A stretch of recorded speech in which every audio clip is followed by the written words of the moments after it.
ফরিদপুরের ভাঙ্গায় আসন পুনর্বিন্যাসকে কেন্দ্র করে ভাঙ্গায় সর্বদলীয় সংগ্রাম পরিষদের বিক্ষোভ সড়ক অবরোধে রূপ নিয়েছে।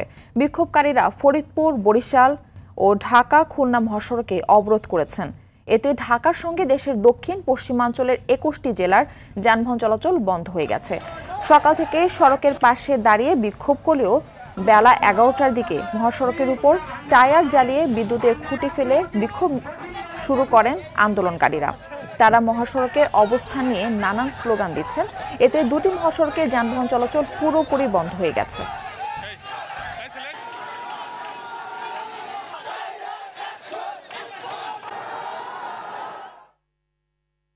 দর্শক, এই বিষয়ে আরো জানাতে ফরিদপুরের ভাঙ্গা থেকে আমাদের সঙ্গে সরাসরি যুক্ত হচ্ছেন সহকর্মী জাকির হোসেন।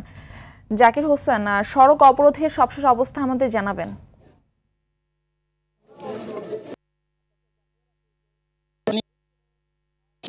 আজ তৃতীয় দফার দ্বিতীয় দিনে প্রথম দিকে প্রশাসনের সহযোগিতায় কিছু গাড়ি চলাচল করে। 11:30-12টার দিকে রাস্তা আবার এলাকাবাসী দখলে নেয়। এখানে টায়ার জ্বালিয়ে আপনার বিদ্যুতের পিলার ফেলে রাস্তা অবরোধ করে। এখানে তাদের একটাই দাবি যে আমরা এই ফরিদপুর ৪ আসনের যে দুইটি ইউনিয়ন আলগী আহমেদী, আমরা কোনোভাবেই নগরকান্দার সাথে যাব না। আমরা যে কোনো মূল্যই হোক আমাদের এই দুটি আসন আমাদের আয়ত্তের মধ্যেই আমরা রাখবো। এই কারণেই তারা আবার রাস্তা দখলে নিয়েছে, তারা আন্দোলন করছে, তারা থানা ঘেরাও করছে, থানার ঘেরাও করে রেখেছে, এখনও তারা রাস্তা অবরোধ করে রেখেছে। তাদের দাবি যে আমরা কোনো ক্রমেই আর দুয়ের সাথে যাব না। তাই আমাদের দাবি যে সিইসি যেভাবেই হোক অতি তাড়াতাড়ি যদি এই সিদ্ধান্ত না নেয় তাহলে আমরা এর চেয়ে কঠোর আন্দোলনে যাব।